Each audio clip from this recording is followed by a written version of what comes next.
94.3. Hello and welcome to 94.3 Local Radio.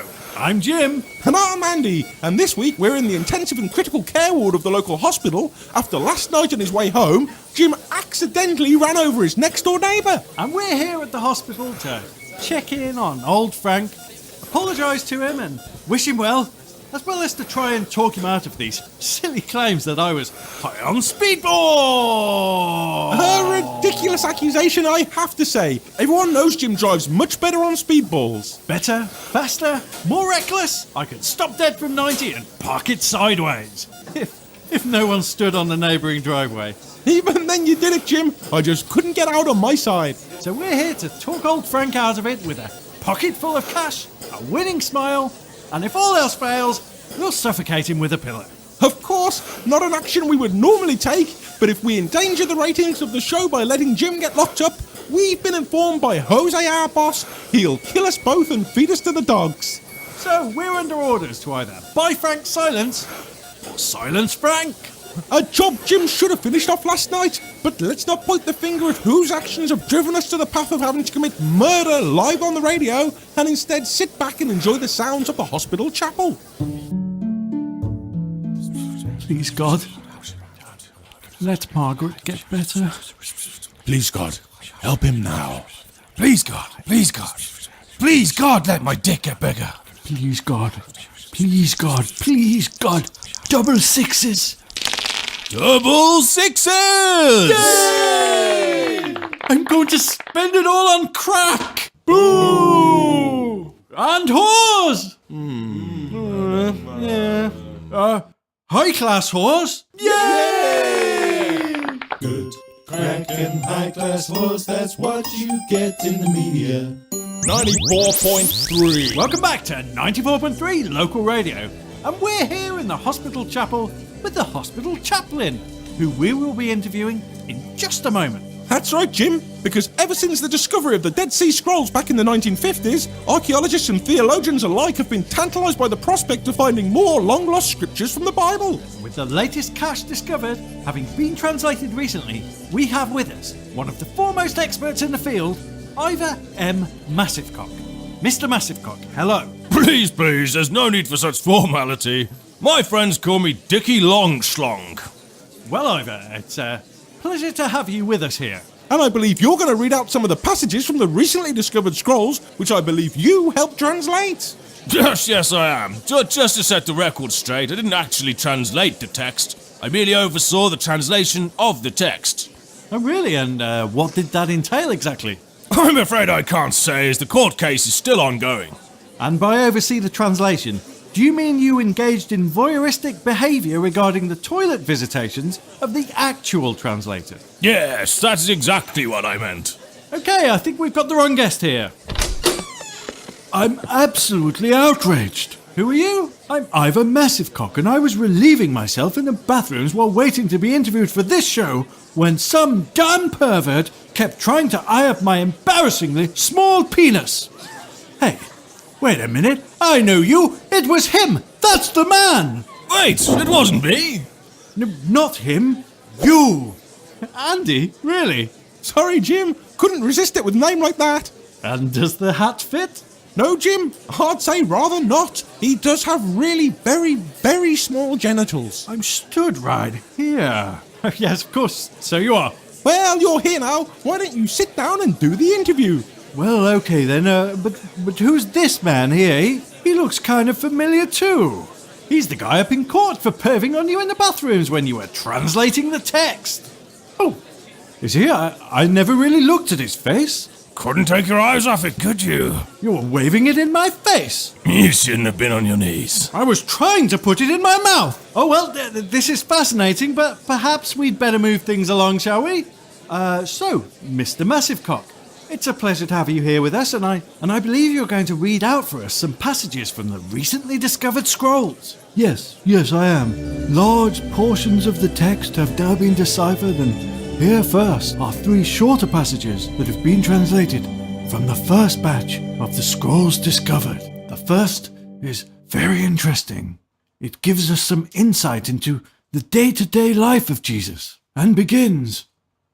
But Thomas asked Jesus, "How can we be sure, dear Lord, that you will always be with us?" And Jesus said, "Hang on a minute, mate. I'm getting a text. It's about my BMW. Some fucker keyed it." The second one reads thus: "And Jesus did speak at length about the works of the actor Jeff Goldblum, the highs and the lows of his movie career. And his disciples did ask of Jesus, 'What is a movie, O Lord?' And Jesus said, 'Never you mind,' and thrice tapped upon his nose." And the third of the batch is perhaps the most revealing of Jesus, as the passage reads thusly: "And the Lord did rise to the mount and spoke to the people, saying, 'Yes, he will be quite weird, but he will be really good in the fly.' And a woman in the crowd said, 'We do not care of these things, O Lord. Tell us how we shall feed ourselves.' And Jesus did cut her a nasty look, and it did cast an ill mood over the rest of the day." And then, of course, there is the newly discovered Jesus' famous sermon of Bryan Adams. "And there will be a time that you did not know him, and you did not hear of him. Then there will come a time that you know him, and for the first month you will be pleased, and for the second and third month you will be pleased also. But by the fourth month you will wish that you did not know him, and will renounce him." And a leper, listening of Jesus, did ask of him, "Is there a vehicle, perhaps a film, O Lord, that did launch his career?" And Jesus did say, "Oh God, don't get me started on Kevin Costner." And then he did hum the Summer of '69 to the crowd, but few responded. A man at the back said, "Everyone attack!" and it turned into a ballroom blitz. A ballroom blitz. Well, Andy, but what do you make of that? Hardly credible, Jim, but no time to worry about that now, as now it's time for the news. Hello, and welcome to Local News Radio. Silence has fallen over the local church as Pastor Clements has taken up penis puppetry in order to express his sermons. The congregation, which is at record highs, is said to be tolerating this latest indulgence, saying, "Pastor Clements has refrained from performing sermons through the use of penis puppetry for over 6 months now. It would be unchristian of us to ask him to refrain indefinitely. We can only hope this most recent display won't lead on to the same kinds of vicious sexual assaults that they led to the last time." It seems time does go slower in Cranthorne after all.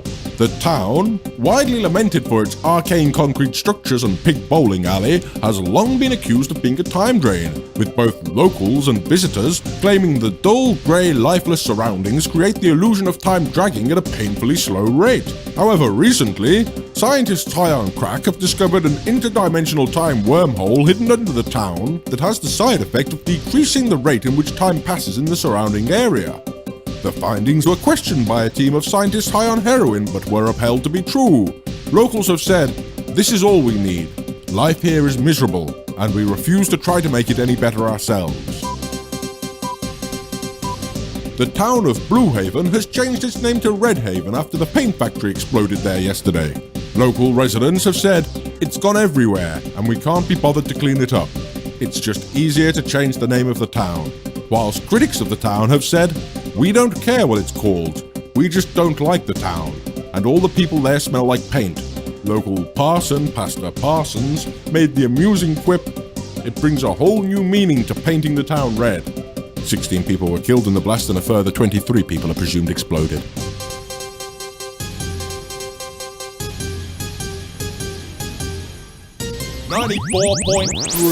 Hello and welcome back to 94.3 Local Radio. I'm Andy. And I'm playfully called Jim. And we're sneaking around in the corridors of the local hospital looking to see if we can find the room of my badly injured neighbour Frank. That's right, Jim. We've disguised ourselves as cleaners and have been sneaking and creeping around the hospital in a way that isn't arousing at all. You're not kidding anyone, Andy. But so far we haven't had any luck in finding old Frank's room. So instead, why don't we play this short programme about some of the troubles of life in public school? Okay, no one's going to leave until someone admits it. Now, who killed Mr. O'Keefe? Come on now. I think he must have slipped. No, he didn't slip and fall, Jenkins. Someone has chewed his jugular out. Now, what about you, Rogers? This is your MO. Not a good enough answer, Rogers. Now, who's going to come clean and tell me? Well, sir, Johnson hit him with a brick and he went down and, well, we all just went in on him, sir. You all just went in on him. Now that sounds more likely, doesn't it, Timson? 94.3. Okay, we're back. Oh, geez, that was quick. And we still haven't found old Frank's room yet, so let's pass it over to the sports team. You must slice the oranges into 4 slices each, and then line them in the bottom of the tray. And then you must bleat like a goat. Meh, meh. And you must keep bleating. Meh, meh. As people start to stare, perhaps passers-by or your family. Meh, meh. And you must let the anger rise inside you. Okay, I don't know what that was. I've got no idea, Jim. It wasn't the right show. But why don't we just listen to a little bit more? The herbs you select are very important. They must be the very best, the very freshest. Okay, that's not worth listening to. Let's try a second longer, Jim. And you must insert them up into your anus. There we go. Well, we really will have to get round to playing the full episode of Cooking with Claude one day. If he pays us the bribe money. If he pays us the bribe money, yes indeed, Andy. And now, let's pass it over to the sports team. Hello and welcome, and you join us now as we watch Doctors Under Pressure in the F1 National Health Scandal. I'm not commentating on motorsport, John. It's not a real sport if it's got a motor in it. It's just a parody of a motorsport, Alan. They're just doctors on call. Parody or not, Alan, I'm not playing along. You can have this one on your own. Very well, Alan. And oh, we're off. Dr. McElroy, one of the finest, comes screaming down the main straight. He's got a lot of patients to see in a short amount of time. Can he avoid them? Yes, he's through the chicane. He's come to the first corner. It's a bereaved family. It's tricky news to give, but he's rounded in no time. On the straight, he's got an old lady to see. No, he's killed her. Never mind. Next room, teenage pregnancy, teenage pregnancy, teenage pregnancy. And well, he's got a lot of going him, I must say. Okay, now I'm a bit more interested. And let's have a look at the results now. The first one's 16, the second one's 16, the third one... Oh, he's crossed the line! 94.3. Hello and welcome back to 94.3 Local Radio. And we finally found Frank's room, but unfortunately, for some strange security reason, it's been locked shut. That's right, so while Andy and I try to jimmy the door open with a stolen credit card, why don't we pass it over to our game show, Time to Talk. I didn't care to ask about his feelings, as I thought it would be impolite, and then later on that evening he shot his own head off. Oh, well, at least you did all you could, old boy. Oh, we're on. Hello and welcome to Time to Talk. I'm Trevor, and this is Jonathan. Hello there. And as usual on the show, we're going to be locking 2 groups of people in a room together to discuss certain historical events. Now, these people are British, these people are Jamaican. We're going to leave them alone in a room together to discuss the period of history from the 17th to the 19th century. What? Oh, no, goodness, no, please, no. That's right, and these people are Jewish. These people are German. We're going to leave them in a locked room together to discuss the period of history consisting of the first 5 decades of the 20th century. What's his name? Nine. Now, these people are American, and these people are Japanese. We're going to leave them alone in a room together to discuss what happened on the 6th of August, 1945. Oh, God, no. Oh, no, Jesus, don't do that. Well, Trevor, what do you think is going on behind these doors right now? Well, I should think there's going to be a lot of soul-searching, a lot of hard questions. Of course, some of the group will separate themselves off and go and masturbate in the corner. Naturally, some will split off from the original grouping and form a cult-worshipping aliens. A large portion will forget why they were sent in there at all and form a new life based upon the parameters of the room. But the vast majority will undoubtedly be engaged in a deep discussion about how inappropriate it is that we have set up this whole disgusting endeavour, and will be, right now as we speak, planning to unite and turn against us as soon as we let them out. So what's the plan, Trevor? We don't have a plan. What are we going to do when they get out? We're going to guess them. Not lethal gas, I hope. Well, I hope so too, but getting the quantities right on this stuff is a little bit tricky. 94.3. You're listening live to 94.3. And we're here in the hospital room of Jim's neighbour, Frank. Oh, you two, what are you doing here? Well, Mr. Hodges, we've come to try and talk you out of your claims that I was speeding along and knocked you down while high There's on... no point, boys. I'm telling it all. The speedballs, the hookers, the rent boys. Oh my God, what are you doing now? So while Jim smothers his elderly neighbour there in a desperate bid to cover his tracks, it's up to me to take the mic and... Oh my God, what are you doing to this patient? Oh shit, Jim, a nurse! Oh, shit. Oh God, oh my God. Were you trying to suffocate this patient? No, I wasn't. Yes, they were. Well, you'll never do it like that. You don't hold the sides, you press it over his face like this. There, like that. Yeah. Yes, I see, yeah. Now, you try. Okay, then. No, not quite. There you go. Hold it down tight. There, you've got it now. Now, don't let him too soon after he stops wriggling. Sometimes they play dead, you know. Do they now? Oh, yes. The amount of times I've had to come back a second or third time to suffocate a patient. I tell you, I wish I could just carry a gun. You are a nurse, aren't you? Yes, I am. You're not supposed to suffocate patients, though, are you? Well, no, but neither are you. Well, fair enough. There we go. I think you got him now. I just saw his soul leave his body. Really? Where did it go? Porno theatre. That's where they all go. Dirty buggers. No, you don't. I guess he'd seen that one before. Don't you worry, you two. I'll take care of this one. Go on, you dirty old bastard. They'll be showing one you like soon enough. Well, that's about all the time we've got here today on 94.3 Local Radio. So it's time for us to pass it over to the lunchtime crew. 94.3.